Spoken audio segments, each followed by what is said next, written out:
ಎಲ್ಲರಿಗೂ ನಮಸ್ತೆ. ಮನೆಯಲ್ಲಿ ಸದಾ ಅಶಾಂತಿ ಅಥವಾ ಕಲಹಗಳಿದ್ದರೆ ಹೋಳಿಯ ಬೂದಿಯನ್ನು ಮನೆಯ ಮುಖ್ಯ ದ್ವಾರದ ಬಳಿ ಪ್ರೋಕ್ಷಣೆ ಮಾಡಿ ಅಥವಾ ಸ್ವಲ್ಪ ಸಿಂಪಡಿಸಿ. ಇದು ಮನೆಯೊಳಗೆ ನಕಾರಾತ್ಮಕ ಶಕ್ತಿಗಳು ಪ್ರವೇಶ ಮಾಡದಂತೆ ನಿಮ್ಮನ್ನು ತಡೆ ಹಿಡಿಯುತ್ತೆ, ಕಾಪಾಡುತ್ತೆ.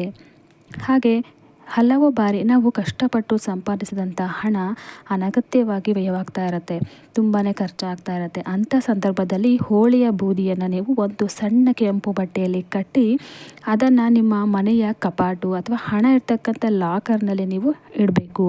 ಹೀಗೆ ಮಾಡೋದ್ರಿಂದ ಮನೆಯ ಕೆಟ್ಟ ದೃಷ್ಟಿ, ಮನೆಯ ಮೇಲೆ ಇರ್ತಕ್ಕಂಥ ಕೆಟ್ಟ ದೃಷ್ಟಿಗಳು ಹೋಗುತ್ತೆ. ಯಾವುದೇ ರೀತಿ ಕೆಟ್ಟ ದೃಷ್ಟಿ ಮುಂದೆ ಬೀಳೋದು ಇಲ್ಲ. ಮತ್ತು ಅನಗತ್ಯ ಖರ್ಚುಗಳಿಂದ ನಿಮಗೆ ಕಡಿವಾಣ ಬೀಳುತ್ತೆ. ಲಕ್ಷ್ಮೀ ದೇವಿಯು ಸ್ಥಿರವಾಗಿ ಮನೆಯಲ್ಲೇ ನೆಲೆಸ್ತಾಳೆ.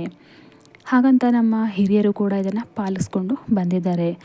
ಒಂದು ವೇಳೆ ನೀವು ವ್ಯಾಪಾರಸ್ಥರಾಗಿದ್ದರೆ, ಏನಾದರೂ ಬಿಸ್ನೆಸ್ ಮಾಡ್ತಾ ಇದ್ದರೆ, ನಿಮ್ಮ ಹಣದ ಪೆಟ್ಟಿಗೆ ಅಥವಾ ಲೆಕ್ಕದ ಪುಸ್ತಕ ಇಡ್ತಕ್ಕಂಥ ಜಾಗದಲ್ಲಿ ನೀವು ಸ್ವಲ್ಪ ಬೂದಿಯನ್ನು ಇಡೋದ್ರಿಂದ ವ್ಯವಹಾರದಲ್ಲಿನ ಅಡೆತಡೆಗಳು ನಿವಾರಣೆಯಾಗಿ ಒಂದು ಪ್ರಗತಿಯ ಚಕ್ರ ಮತ್ತು ತಿರುಗೋದಕ್ಕೆ ಆರಂಭ ಆಗುತ್ತೆ. ನೀವು ಪ್ರಗತಿಯನ್ನು ಹೊಂದ್ಬೋದು.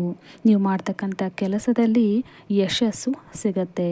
ಅಷ್ಟೇ ಅಲ್ಲ, ನೀವು ಮನೆಯಲ್ಲಿ ಸದಾ ಒಂದು ಅಶಾಂತಿ ಆಗ್ತಾ ಇರುತ್ತೆ, ಮನೆಯಲ್ಲಿ ಯಾವಾಗಲೂ ಜಗಳಗಳು ನಡೀತಾ ಇರುತ್ತೆ ಅಂತಂದರೆ ನೀವು ಈ ಹೋಳಿ ಹುಣ್ಣಿಮೆ ದಿವಸ ಕಾಮದಹನ ಮಾಡಿರ್ತಕ್ಕಂಥ ಬೂದಿಯನ್ನು ನೀವೇನು ಮಾಡಬೇಕು ಅಂತಂದರೆ, ನಿಮ್ಮ ಮನೆಯ ಮೇನ್ ಡೋರ್ ಇರುತ್ತಲ್ವ, ಅಲ್ಲಿ ನೀವು ಒಂದು ಮುಖ್ಯ ದ್ವಾರ ಅಂತ ಏನು ಹೇಳ್ತೀವಿ, ಅಲ್ಲಿ ನೀವು ಸ್ವಲ್ಪ ಅದನ್ನು ಪ್ರೋಕ್ಷಣೆ ಮಾಡಿ ಅಥವಾ ಸ್ವಲ್ಪ ಸಿಂಪಡಿಸಿದ್ರೂ ಕೂಡ ಸಾಕು.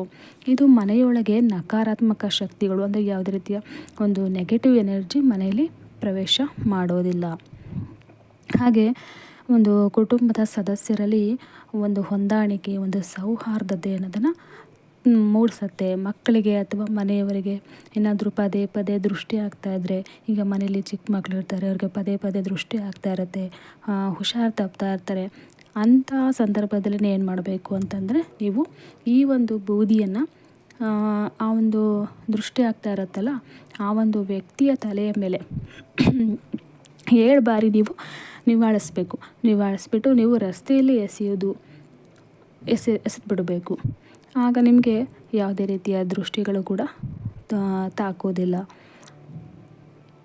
ಹಾಗೆ ನೀವು ಏನು ಮಾಡಬೇಕು ಅಂತಂದರೆ, ಈ ಒಂದು ಬೂದಿ ನೀವೇನು ಮಾಡಬೇಕು, ಇದರಿಂದ ಎಷ್ಟು ಒಂದು ಪ್ರಯೋಜನ ಅಂತಂದರೆ, ನಿಮ್ಮ ಜಾತಕದಲ್ಲಿ ಶನಿ, ರಾಹು, ಕೇತು ಗ್ರಹಗಳ ಒಂದು ದೋಷ ಇತ್ತಂದರೂ ಕೂಡ ಜೀವನದಲ್ಲಿ ಸಂಕಷ್ಟಗಳು ಎದುರಾಗ್ತಾ ಇದೆ, ಅದನ್ನು ಕೂಡ ನಿವಾರಣೆ ಮಾಡುತ್ತೆ. ಆ ಒಂದು ದೋಷಗಳು, ಈ ರಾಹು ದೋಷ, ಶನಿ ದೋಷ, ಈ ಒಂದು ದೋಷಗಳನ್ನು ಕೂಡ ನಿವಾರಣೆ ಮಾಡುತ್ತೆ. ಆಗ ಇನ್ನೂ ಏನು ಮಾಡಬೇಕು ಅಂತಂದರೆ, ನೀವು ಈ ಶಿವಲಿಂಗಕ್ಕೆ ಕೂಡ ಈ ಬೂದಿಯನ್ನು ನೀವು ಅರ್ಪಿಸಿ ನೀವು ಪ್ರಾರ್ಥನೆಯನ್ನು ಮಾಡ್ಕೋಬೋದು. ತುಂಬ ಲಾಭದಾಯಕ.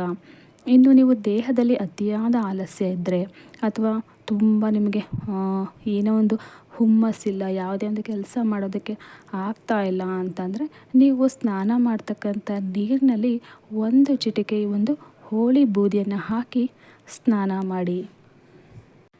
ಈ ಸ್ನಾನ ಮಾಡೋದ್ರಿಂದ ಈ ರೀತಿ ನಿಮಗೆ ಒಂದು ಹುಮ್ಮಸ್ಸು ಅನ್ನೋದು ಬರುತ್ತೆ.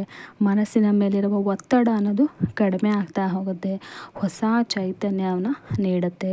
ಹೀಗೆ ಹೋಳಿಯ ಒಂದು ಬೂದಿಯು ಕೇವಲ ಭೌತಿಕ ವಸ್ತು ಅಲ್ಲ, ಅದು ನಂಬಿಕೆಯ ಆಧಾರದ ಮೇಲೆ ನಿಮ್ಮ ಜೀವನದಲ್ಲಿ ಒಂದು ಪಾಸಿಟಿವ್ ಬದಲಾವಣೆ, ಒಂದು ಸಕಾರಾತ್ಮಕ ಒಂದು ಬದಲಾವಣೆಯನ್ನು ತರ್ತಕ್ಕಂಥ ಒಂದು ಪವಿತ್ರ ವಸ್ತು ಅಂತಲೇ ಹೇಳಿದ್ದಾರೆ. ನೋಡಿದ್ರಲ್ಲ ಸ್ನೇಹಿತರೆ, ಈ ಮಾಹಿತಿ ನಿಮಗೆ ಉಪಯುಕ್ತ ಅನಿಸಿದರೆ ಈ ಒಂದು ವಿಡಿಯೋನ ನಿಮ್ಮ ಸ್ನೇಹಿತರಿಗೆ, ನಿಮ್ಮ ಒಂದು ರಿಲೇಟಿವ್ಸ್ಗೆ ಶೇರ್ ಮಾಡಿ. ಹಾಗೆ ಮುಂದಿನ ಒಂದು ವಿಡಿಯೋದೊಂದಿಗೆ ಮತ್ತೆ ನಿಮ್ಮನ್ನು ನಾನು ಭೇಟಿ ಆಗ್ತೀನಿ. ಧನ್ಯವಾದಗಳು.